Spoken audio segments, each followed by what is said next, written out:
इन दिनों जम्मू कश्मीर में जो हालात बने हुए हैं वो किसी से छुपे नहीं हैं और केंद्र सरकार बार बार प्रयास कर रही है, लेकिन जम्मू कश्मीर की स्थिति अपनी पटरी पर नहीं आ पा रही है। कई लोग दोनों पक्षों से यहाँ पर घायल हुए हैं, कई सैनिक घायल हुए हैं तो कई वहाँ के उपद्रवी भी घायल हुए हैं।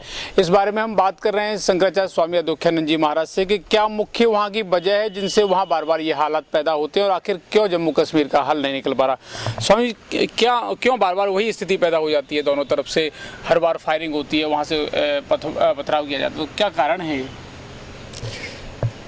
जम्मू कश्मीर एक विवादित क्षेत्र है।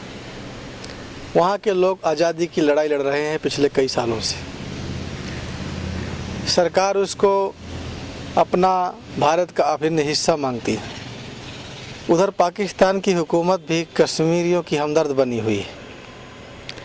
समस्या समाधान के लिए सरकार को आगे आना चाहिए था, लेकिन सरकार ने अभी तक ऐसा कुछ भी नहीं किया। वर्तमान में जो भारत के गृह मंत्री और सरकार वहाँ अमन शांति के लिए कह रही है, वो ऐसे नीति पर काम कर रहे हैं जिस पर उन्हें खुद ही भरोसा नहीं है। कल अभी प्रतिनिधिमंडल वहाँ पर होकर आया, पर वहाँ से कोई जो रिस्पांस मिलना चाहिए था वो रिस्पांस उन्हें नहीं मिला है।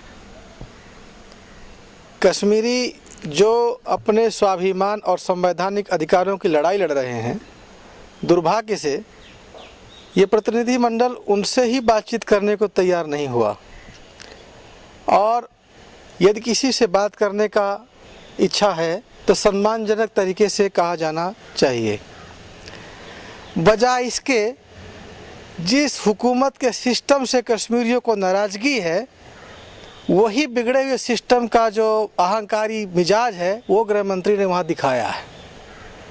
ये कहकर कि हमारे दरवाजे खुले हैं, हमारे रोशनदान भी खुले हैं, एक बादशाहत की भाषा है। और बादशाही भाषा आप बोल सकते हैं तब जब आपको बादशाह मानते हों।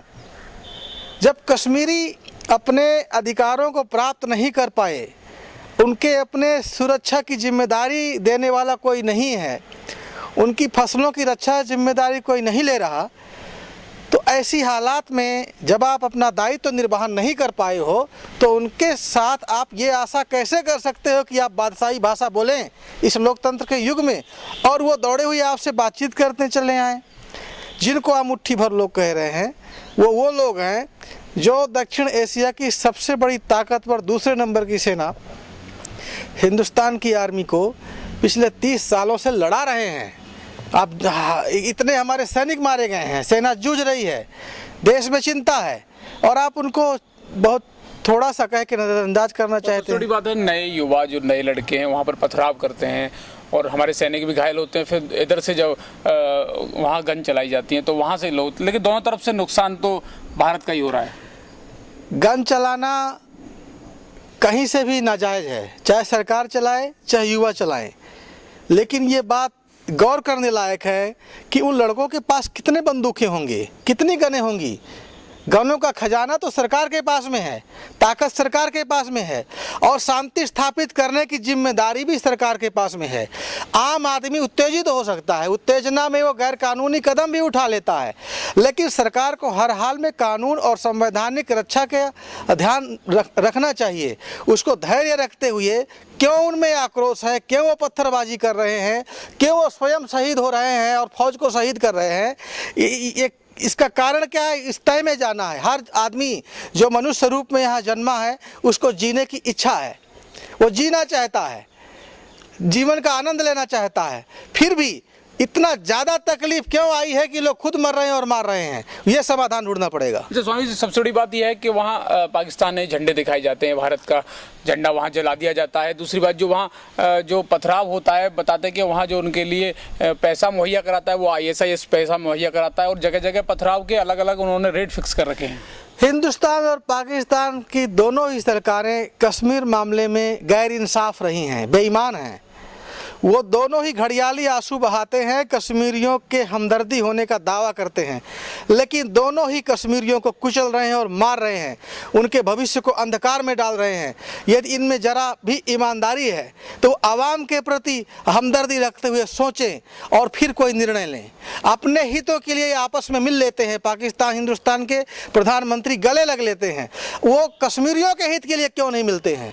उनको बीच में बैठाल करके दोनों सरकारें बातें क्यों नहीं करती हैं, जिससे सरमान हल निकलने की संभावना है? ये मूर्ख बनाया जा रहा है। अभी हाल ही में मामला आया जो अलगाववादियों को जो पैसा मुहैया कराया जाता था, सुरक्षा मुहैया कराया जाता था कि वो अब सरकार उस पर सख्ती लाएगी और वो बंद करेगी, और उसके बाद ये सब होता था कि उतनी सुविधाएं देने के बाद भी फिर सब चीज़ हिंदुस्तान को झेलनी पड़ रही है। हिंदुस्तान की सरकार के जो रहनुमा हैं इस समय वो खुद ही अपने पाँव में कुल्हाड़ी मार रहे हैं। उनकी सुरक्षा वापस लेकर, सुविधाएं वापस लेकर क्या आप ये घोषित कर देना चाहते हैं कि वो कश्मीर के लोग भारतीय नहीं हैं और भारत के संविधान से जो प्राप्त अधिकार हैं नेताओं को, नागरिकों को, उनको छीना जा रहा है क्योंकि वो भारतीय नहीं हैं? ये गलत बात है। जो अधिकार भारत के हर राज्य के नागरिकों को प्राप्त है वो उनको भी प्राप्त है, वो उनकी छीनना नहीं चाहिए, बल्कि सहूलियत उनकी बढ़नी चाहिए। और होना ये चाहिए कि जिस कारण से लोगों में असंतोष है वो असंतोष दूर किया जाना चाहिए, बजाय अपने अहंकार प्रदर्शन करने के। कश्मीर एक छोटा सा राज्य है, कुछ लाखों में लोग वहाँ रहते हैं और वहाँ पर आप इतने बड़े आर्मी तंत्र को लगा रखे हैं और जाकर अहंकार की भाषा बोल रहे हैं। ये एक शासक, प्रजापालक शासक के आचरण नहीं है, ये दमनकारक नीतियां हैं।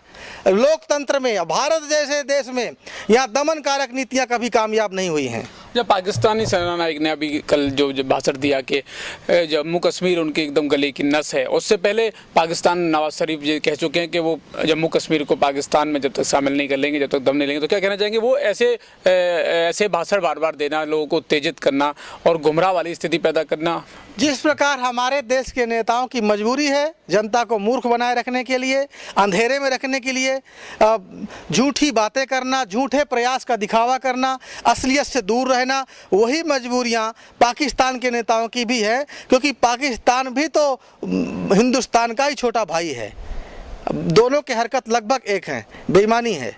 आपने पहले भी कई बार प्रयास किए और इस बार भी कुछ अपने बीच में भी एक कोशिश की थी कि वहाँ एक प्रतिनिधिमंडल जाके वार्ता करे, जब सरकार पर बात नहीं सदे तो आप इस मामले में कदम उठाएंगे, तो क्या कहना चाहेंगे? हमने पहले भी भूमिका निभाई थी। 2000 में जब अटल बिहारी वाजपेयी साहब की सरकार थी, तब भी सरकार से बात करने को वो कतराए थे, तो हम ही वहाँ गए थे, सबसे मिले थे, सबको समझाया था और हमने ये भी स्पष्ट किया था कि हम कोई सरकारी प्रतिनिधि नहीं हैं, क्योंकि सरकार हमारी हर बात माने ये ज़रूरी नहीं। सरकार की अपनी नीतियां हैं, अपनी नीयत है, वो क्या करना चाहती है उसको मालूम होगा। लेकिन हम धर्मगुरु हैं, धर्मगुरु होने के नाते देश में कहीं खून खराबा हो और लोग मारे जाएं, असंतोष रहे, महिलाएं अनाथ होती रहें और हम देखते रहें, ये भी उचित नहीं है। इस नाते हम वहाँ ये इच्छा रखते हैं कि कश्मीर हमेशा से ही सद्भावना और सांप्रदायिक एकता का मिसाल पेश करता रहा है। लोगों में आज भी वहाँ मेहमानवाजी है और जो हमारी यात्राएं होती हैं, अमरनाथ की यात्रा होती है, अन्य कई यात्राएं होती हैं, सब में वहाँ के मुसलमान हिंदू भाइयों की सेवा करते हैं पूरे सहिष्णुता के साथ में।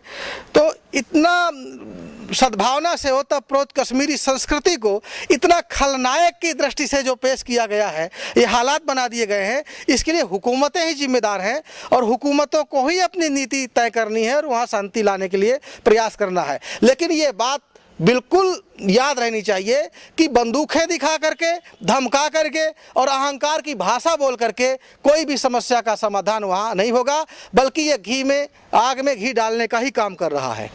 बिल्कुल। अभी तक आपने सुना, हमारे साथ थे स्वामी शंकराचार्य दोख्यानंद महाराज जी ने बताया कि बंदूक का हल बंदूक से नहीं है, सब बातें शांति से ही होंगी और शांति के लिए दोनों देशों को आगे आना पड़ेगा और जो अब तक वर्तमान स्थिति है, दोनों मुल्क इसके लिए जिम्मेदार हैं। Saurabh Sharma, okay India, Mathura.